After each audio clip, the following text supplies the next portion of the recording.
Today, we're making drumsticks on the Weber Kettle. But these ain't gonna be like the ones your dad used to burn while he bitched about the prices of propane. It's 10 cents a gallon. Hey, Man, what are you about my dang old hot tub? These drumsticks, they're a little unhinged. They're stickier than a church pew in July. And they're just spicy enough to make you rethink your life choices. And you're not gonna find them next to the potato salad at your divorced uncle's cookout. Unless your uncle's cool as hell, owns a Weber Kettle, watched this video at least twice, and he's subscribed. With this recipe and technique, I'm taking grilled chicken to a whole nother level. And you know what? If I'm lying, may my smokers rust and my bourbon turn to sweet tea. Ooh, you know what? That does it. That definitely ain't sweet tea. I'm Joe, and this is For Your Members. I do two things relatively well. I make barbecue that slaps harder than your grandmama's flip-flop, and I forget what I'm doing mid-sentence. All the time, it could be the bourbon, but who's to really say? Speaking of bourbon, I just hit 10,000 subscribers on YouTube, so I broke out the Rip Van Winkle. Now, some of you know, you only have Rip Van Winkle if you have infinity money, or it's a gift. In my case, it was a gift. I don't have infinity money. Ironically, my wife spends money like we do. I love you, but the Amazon history speaks for itself. Today, we're throwing down on the Weber Kettle some chicken drumsticks, but they're not just gonna be any drumsticks. They're gonna be Szechuan style. And it's delicious. And we're gonna make a Gochujang glaze that's so sticky it can hold a loveless marriage together even after the kids move out. We got a little dark with that one. It's okay. I love Szechuan chicken. If it wasn't for barbecue, I'd eat it 5 out of 7 nights of the week. I love the flavor, I love the technique, the spicy chilies, the numbing effect from the Szechuan peppers, all of it. And I was thinking one day, I could probably Frankenstein monster a recipe together and capture this flavor on the grill. And you know what? I did that. You know what else? It tastes fucking amazing. Like, bar none, the best chicken legs I've ever had off of a grill.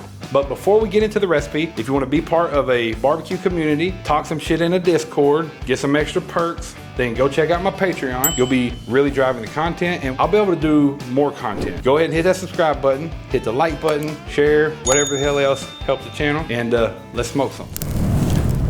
So what we need to start with is some big, fat, juicy chicken legs. I got these from Walmart.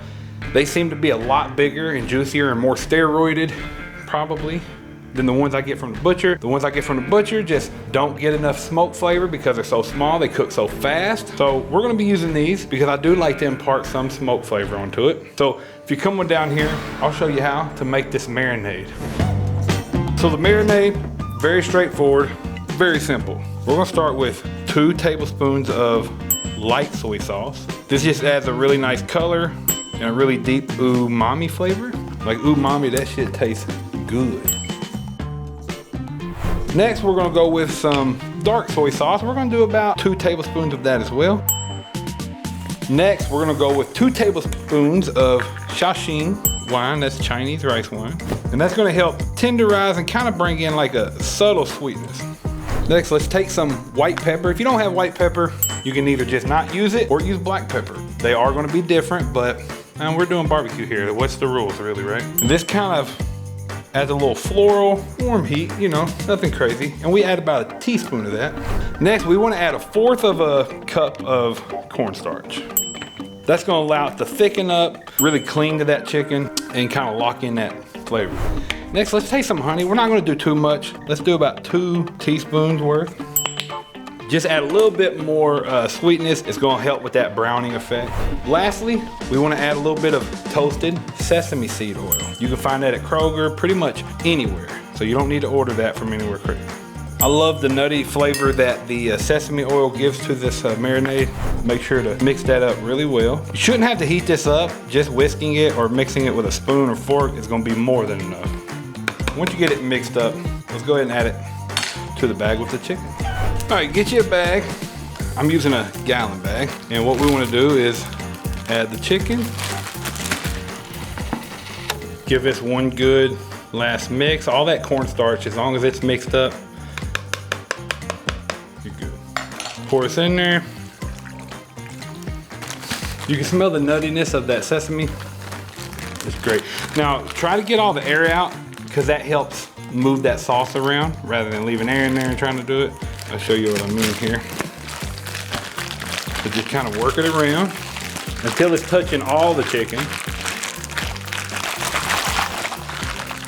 And that right there is good to go. I'm gonna toss it in the refrigerator, and then I'm gonna show you how to make this chili oil that we're gonna be spritzing the chicken with. You don't wanna skip that step. Let's go. Whew. Look here. It's hotter than a tin roof in August here in Kentucky. Maybe there's something wrong with the universe. Don't worry, I'll go back to the bourbon. Stay hydrated. We're gonna make some chili infused oil. I usually like to make it a few days in advance because all of the oils release, it really intensifies the flavor. So, what we're gonna start with is I'm using sunflower oil. I know a lot of you in the comments don't love the seed oil, but use peanut oil. First thing we wanna do, your Thai chilies. You use about 3 to 5 of these, but you adjust this to the heat level that your pansy ass can handle. I like it real hot. So I'm gonna go, I don't know, 5, 6, 7, 8, something like that. It's okay, do whatever you're comfortable with. If you don't want it real spicy, use like 1 of them. Next, you don't have these ingredients, I know. And it's probably gonna be hard to find them unless you go to an Asian market, which we are fortunate enough to have some really good ones here in Louisville. But I wanna put, let's do 1 of them. It's got a strong aroma, it adds some warmth and complexity. It smells like black licorice. Doesn't taste anything like it though. Now this is a non-negotiable. You got to have Szechuan peppers.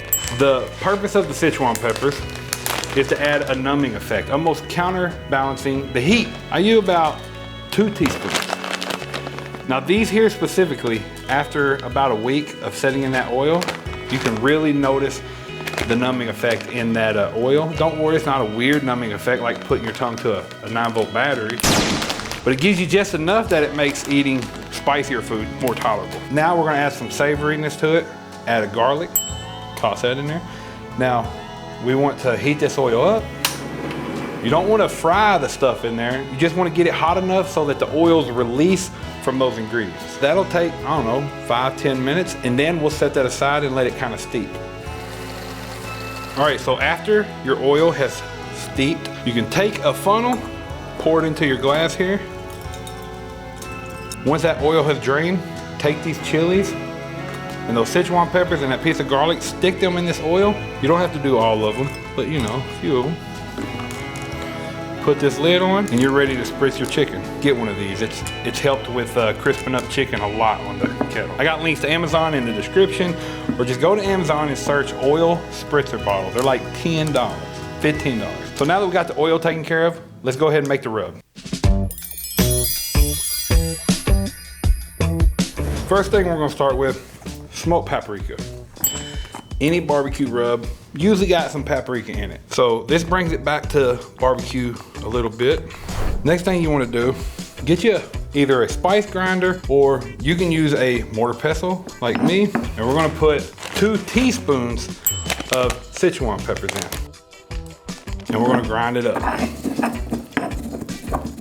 Get as much of the fine powder as you can. If you get some of the hull or shell, whatever you call it, that's perfectly fine.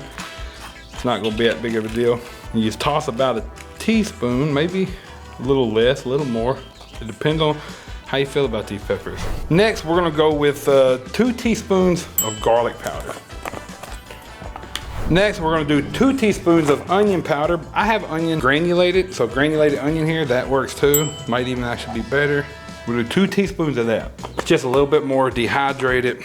Usually granulated does a little bit better in rubs. So next, we wanna add some sugar.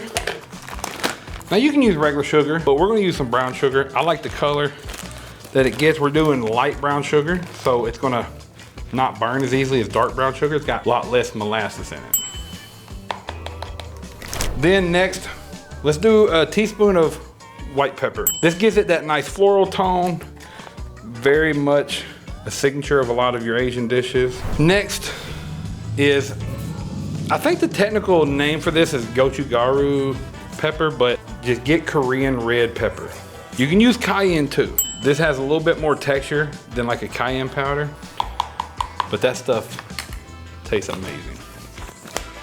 Don't worry, all this shit that you can't get, if you don't have a Asian market, I'm gonna put links to it in Amazon. This is where I buy some of my stuff that I can't find in the grocery near me, or I drive to Louisville, which is like 30, 45 minutes, and I'll get the shit. But if you can't do that, I'll have links for you to buy it. And lastly, we're gonna do a teaspoon of salt.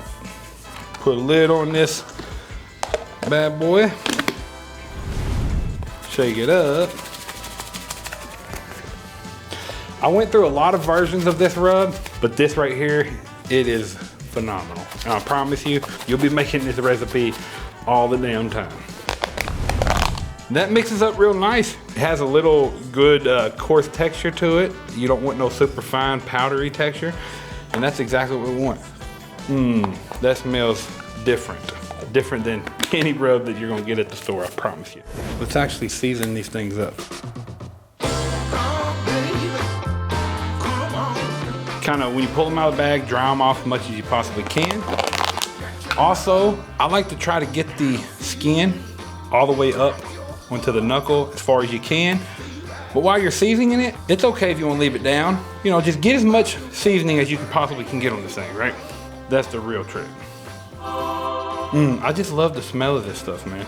I'm telling you, like, it's gonna be unlike any barbecue you've had. My wife, she loves barbecue. I lied. She don't love barbecue. She likes stuff that I cook, but this flavor right here is right up her alley. What we usually do is about every month, we'll kind of hyper focus on a cuisine. Right now it's Italian food. And we'll do dinners throughout the week, and I'll do research and learn about the foods. When we found Szechuan chicken, I fell in love with it, and she loves Asian foods. So coming off this recipe was a no-brainer. And when I made this for her, she'll vouch that this is the best chicken she's ever had off the grill. Very different, unlike any traditional barbecue. Like this right here is gonna be in my playbook till the day I die. And if you take the time to order the ingredients, buy some cheap ass chicken wings, I'm telling you, you're gonna feel the same. Okay, we've got these all seasoned up.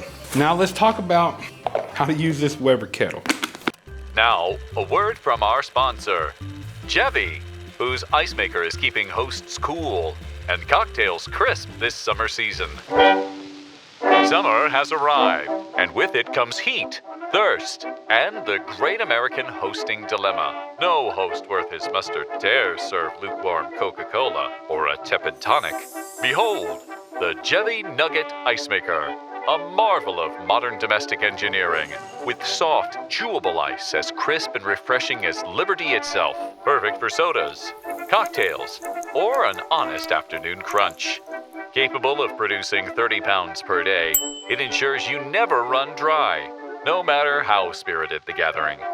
Manual refill for the mobile entertainer, or a hands-free hookup for the permanent host. And with the touch of a button, it cleans itself. Cleanliness is, after all, next to guestliness. All this with whisper quiet operation. And thanks to thick insulation, ice remains frozen for up to 12 hours. This Independence Day, entertain like a patriot, impress like a professional, and refresh like a legend. The Gevi Nugget Ice Maker, for the host with standards and the guests who deserve them. Available now, because fine ice is the foundation of finer living. So, when Gevi reached out, I was like, I don't know. I hadn't done a lot of sponsorships, and I wasn't fully aware of all the different brands that actually made ice makers. So like I do, I started doing research. I found one of their older models, and I remembered that my wife and I had a vacation in Gatlinburg, as every Kentuckian does, inevitably. And the cabin there actually had one of the older models. Now it was an older model, but I do remember that it made ice that was very similar to the ice that we get at 5 Star and Circle K. My wife loves that type of ice. And the reviews it was getting was pretty solid. So I was like, you know what? Go ahead, send it. I'll try it out. If I like it, I'll put it in one of my videos. And honestly, the thing's great. It's very quiet, holds a ton of ice, and it's super, super simple to use. I mean, what more do you need out of an ice machine. I've been mixing up water and those little squirt juices. Now I'm drinking more water and I'm making less trips to 5-star and Circle K. And for the price, you really feel like you're getting a mini commercial setup. And if you're in the market for an ice maker, go ahead, give them a look-see. Do your research, check them out. If you think it's a good fit for you, there's a link in the description. Now let's get back to the chicken legs. Let's talk about using the Weber Kettle to cook this chicken. Ooh, that's about $60 right there. Better put that away, hold on. So for the Weber Kettle, we're gonna do a 2-zone cooking technique, super fucking high temperature. The skin's not gonna get competition crispy. It's gonna be tacky, it should be bite through. This is not about competition. We're cooking this on Tuesday night. So what we wanna do is get a charcoal chimney. I'm sick of saying this, go buy a cheap charcoal chimney. Makes no sense why someone wouldn't have one. Then you're gonna fill that charcoal chimney up to the gill. You want it full to the top. Then you're gonna light one of those little tumbleweeds underneath of it. You want all the charcoal to be completely lit. And then what you're gonna do is, I like to take, this is actually a piece of cherry wood. I put that on the bottom grate. Well, the only grate, but I put it on the grate at the bottom. And I pour the charcoal over top of it. Make sure you keep the charcoal to one side of the grill, because like I said, we're gonna be using that indirect heat side. Harry Sue lives and dies by putting the wood on the bottom. I always do the top, but it does seem to light a little bit faster. Maybe, I don't know. Who the fuck cares? Just put it on there, top or bottom. Then you can throw the lid on, let it get to about 400 to 450. I mean, this thing is gonna climb really quickly. Like, you're gonna have all that charcoal already lit. You're not exactly gonna have a blue clean smoke either. Once that temperature gets to where you want it, let's go ahead and take these chicken legs and toss them on that indirect heat side.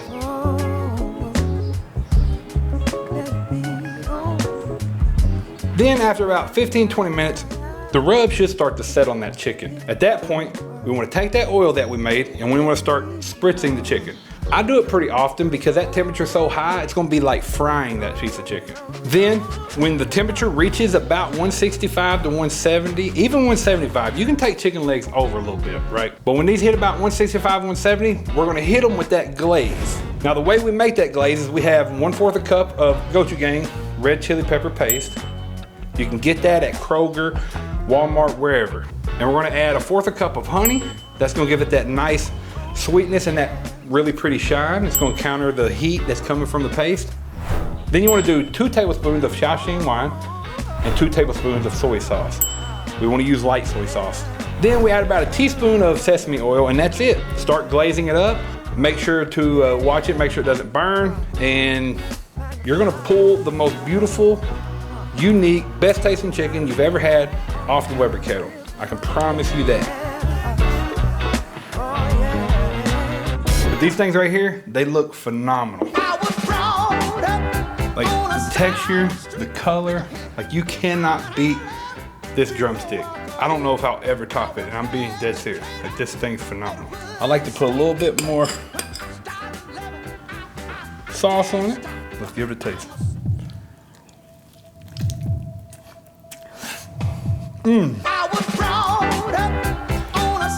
Man, that skin, very tacky and chewy. It's perfect. It's not crispy, but it does give way a little bit.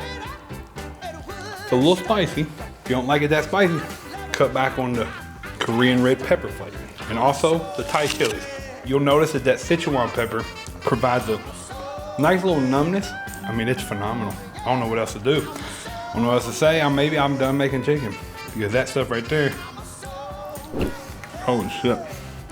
Go ahead, make these drumsticks, then come back, let me know what you thought of them. I love to hear how the recipes and techniques went for people. It does help me kind of tweak things that maybe I didn't explain something completely. So go ahead, hit that subscribe button, hit that like button, and go check my Patreon out. I'll drop some show notes for this. I call it the afterburn, but you'll get a downloadable recipe for each video. And I also drop articles every week that I write myself and try to make you laugh with those, but be informational and teach you something as well. I'm Joe, this is Fork and Embers, and I'll catch you next time. That's a wrap.